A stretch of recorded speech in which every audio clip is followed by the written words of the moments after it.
A remake of the 1970s classic by George Romero, this year's version of The Crazies by Brick Eisner, is a bit mediocre. It's not to say that it's a bad movie, it's just not something that's remotely special. After watching this movie, you'll leave with a smile on your face. It has its moments where it's pulse-poundingly scary.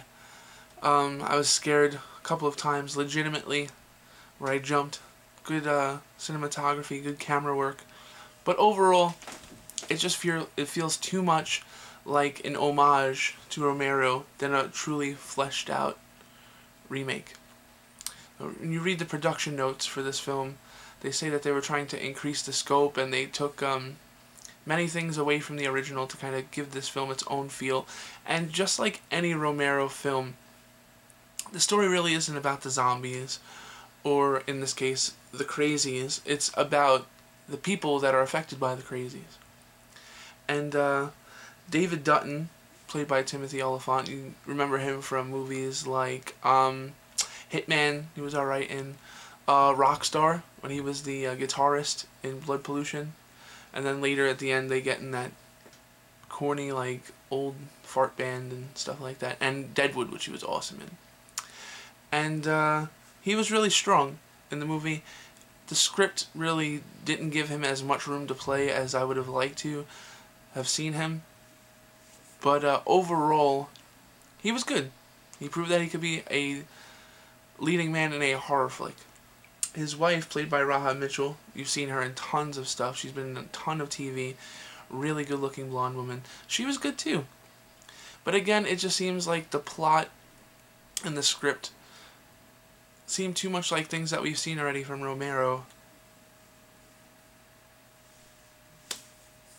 It doesn't really establish itself from the other films that have been released, the remakes that have been released in the past couple of years, under the guise of Romero. Like, he was the executive producer of this film, and he had his say, and it's obvious that he had his say, because Eisner's cinematography, the way the music plays a role, all of those things just scream Romero. So in the end, this film feels more like someone saying that they loved the original Crazies and trying to put their own stamp on it to make the original maybe somewhat better.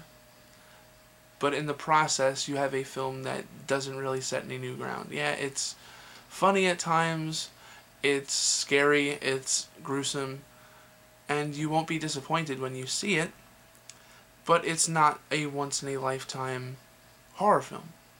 It's not Dawn of the Dead. It's not the original Dawn of the Dead. It's not Night of the Living Dead. So maybe I'm being a little too harsh.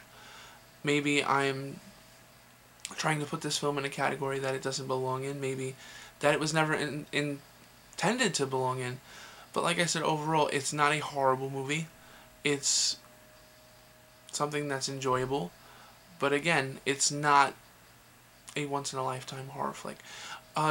Some of the other people in the film that really add some much-needed brevity. Danielle Panabaker, she was really good. And Joe Anderson from across the universe, and he was in Becoming Jane too. He's gotten a lot older the past couple of years. He was a baby in Becoming Jane. But he was great in the movie. For me, he was one of the best actors in the film. But again, his character is a character that feels like it's been done in every single Romero film, and could have been done a little bit differently. Again, at the same time, while he is the source of many of the laughs and many of the oohs and ahs,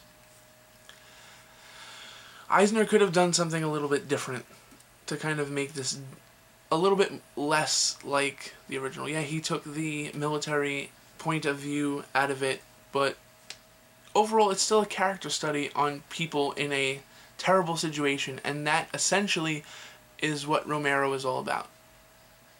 So those that like the original film may not be too disappointed in it, but people that are looking to just go to the cinema and see something that will scare the living crap out of them probably won't be too enthralled by the Crazies. Crazies, not the best title for this movie. But, again, in the end, it's something that is worth seeing and is better than a lot of the films that are out. I mean, I'd much rather see this than Cop Out. So, it's so funny. I heard a critic talking about Cop Out before the film started, and he said that it felt like it was 8 hours long. Well, this movie didn't feel like it was 8 hours long. It moved along at a pretty brisk pace. Everything got done the way it was. I mean, at some points it kind of felt rushed, that they could have developed more. But again, like I said, overall, you could do much worse than this movie, but don't expect to be blown away, and don't expect something that will want to get you back into the old school horror genre. It's just something that is a fan of the horror genre and not something that redefines it all by itself.